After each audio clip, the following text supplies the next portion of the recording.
Well, the time has come. I have watched that thing rot in my yard long enough. I got insurance on it a couple months ago. Tried to drive it down. Pulled my pink truck to a little local show. Nothing but trouble. It's like it's running out of fuel. So it's got a mechanical pump on the side of the block. It's also got an electric pump at the back of the frame that was not working. So I chose this weekend, I'm gonna fix this truck. I got a Holley Blue, which is probably way more than it needs, but I'm gonna put it at the back, pushing fuel to the front, inline regulator and a fuel gauge, and we're gonna see if we can make that thing run. Battery's dead again, so I'm gonna leave that sitting there for a little while, let it charge up, enough to get over to the shop, and I'll put the jump box on it. And I gotta run and get some gas, because it's about that deep in the bottom of the fuel cell, and that ain't gonna work. Look everywhere, can't find my gas can, but my dad has jacked it. Go check out his place and see. I was gonna let him ride in the truck with me, but I opened the door, Junior jumped in, and that son gun has been rolling in something dead. It about made me gag. Now the inside of my truck stinks. Hey, Bailey girl. Junior.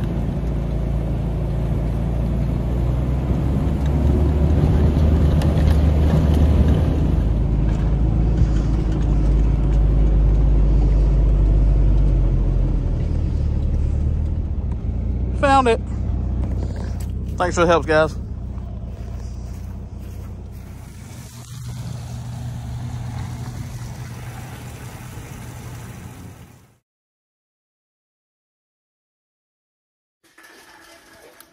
All right, so it's Sunday now.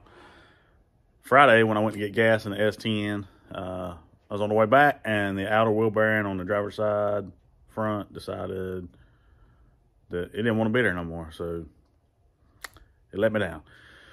So got it back to the shop, jacked it up. I think I saved the video of the wheel going clack, clack, clack, clack, because it was about to fall off. Fixed all that. Got done with that about 11 o'clock Friday night. Yesterday, me and KK went and looked at Christmas lights, went and watched Wakanda Forever. Excellent movie, by the way. Now it's Sunday, and Dan managed to break his transmission. And the water pump. And the water pump at the same time.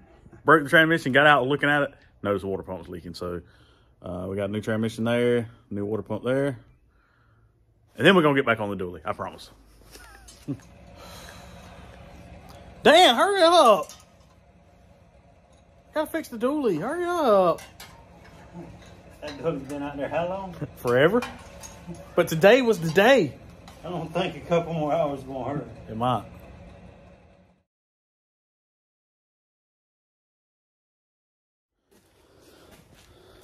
All right, so now it's Thursday. Dan's transmission went out last Saturday. So Sunday we got out here and put transmission in his truck.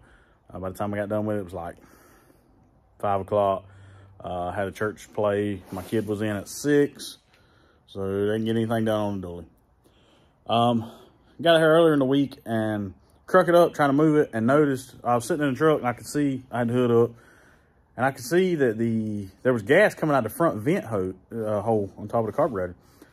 Like, dang, the float must be way too high. So I pulled the front bowl off, flipped the bowl over, set the float that way, put it back on, crunk it up.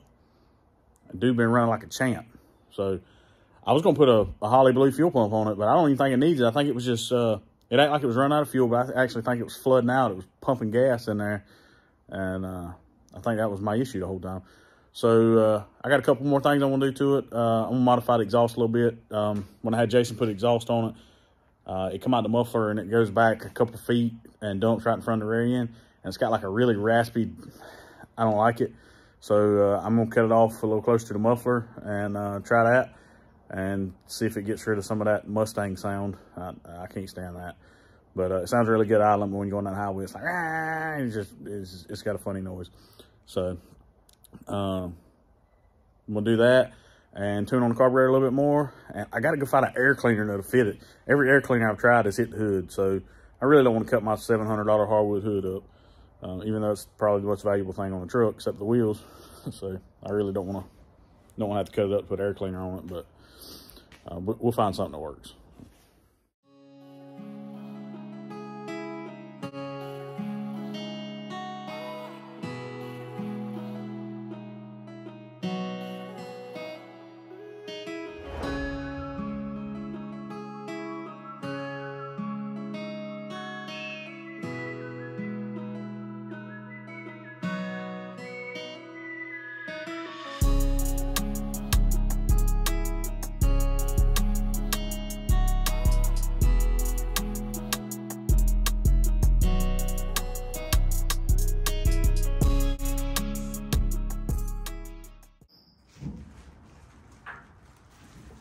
Let's see what that sounds like.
Definitely like that better. Doesn't sound like a Mustang anymore. All right, now the next issue that I have is I set the float and tore the gasket right there, so now it's leaking a little bit of gas. I also had a vent cap the end was going off of, and I come up with that ingenious solution there, so I got to go get some vacuum caps. So I went to O'Reilly's to get some vacuum caps and the seal for the bleed screw. Ended up coming back with a new air cleaner.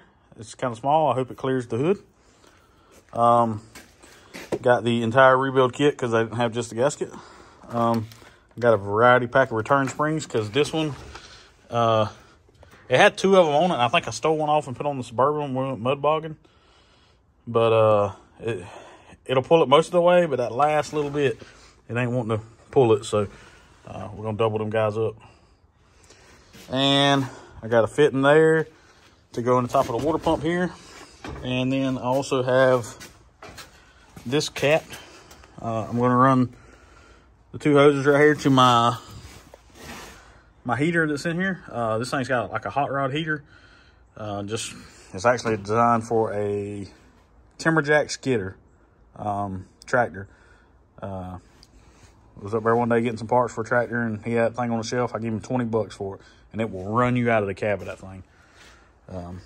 But when I put this motor in, I never hooked it back up, so that's going to happen today because it is 37 degrees right now, and I don't like cold weather. So, all right, so if you look right here, there is a booster pump on top of my frame.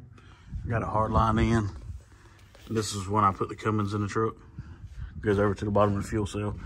And then we got a cutoff valve right there. So if you ever need to take the fuel tank out, cut the ball valve off, and then you can take the line loose, and you don't have to dump all the gas out. But I thought maybe the relay for that fuel pump was bad.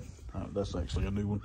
I don't remember what I done with the old one, but I just replaced it with a new one. I've got power from the battery. I've got a ground. And I've also got the wire going out to the pump. I can cross them two and the pump will come on. My signal wire isn't getting fire. So I've traced it back up to here. There's where it hooks up. This was the fuel pump signal wire for the factory fuel tank. It's been like this for, I know, 8 years. And I don't know why it doesn't have signal. But I didn't check any fuses, so I'm about to let it down, see if I can check some fuses and figure out what's going on with that. And maybe I can get that fuel pump working. It's been running without it because it's got a mechanical pump on the side of the frame, or on the side of the motor, I'm sorry. And it's been working without it, but I would like to have that just pumping up here because this truck is like 22 foot long. And I know it's a lot, asking a lot of that mechanical pump. So that's just really a booster pump. It's not really the fuel pump that's feeding the carburetor. And I let the lift down and the fuel pump come on. She just pulled up, so she might have brought me some good luck. No idea what just caused that. It's now dark on Thursday. I had to run around, get everything to wrap pipes with because it's supposed to be 17 degrees tomorrow night. And as we've said in other videos, we don't like cold weather. I despise having to wear a hoodie or a jacket around. I want to wear shorts and tennis shoes. Nobody had any because everybody in Baxley decided to go buy it all today. So I just had to drive to Vidalia just to get moving blankets just to wrap the well with. It's ridiculous. But I'm back and I'm fixing to go for a test drive because I think I got it ready. Waiting on Chandler to get here. That way if I break down, I got somebody to come get me. All right, so it runs.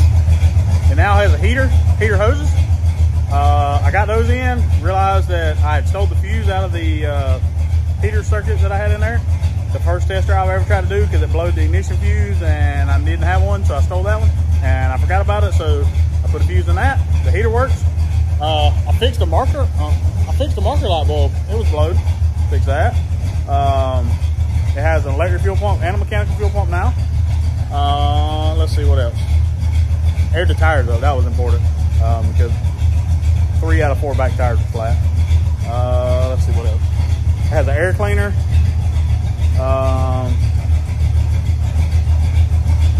Oh, and it has vacuum caps on all the carburetor plugs. That's important too. Let's go see how far we make it on this test drive. Yeah. Well, it made it to town. I don't know if it'll make it back to the house, but is that your second time ever riding in that truck? Third? Oh, third. So far, it's been the most successful. Kids these days.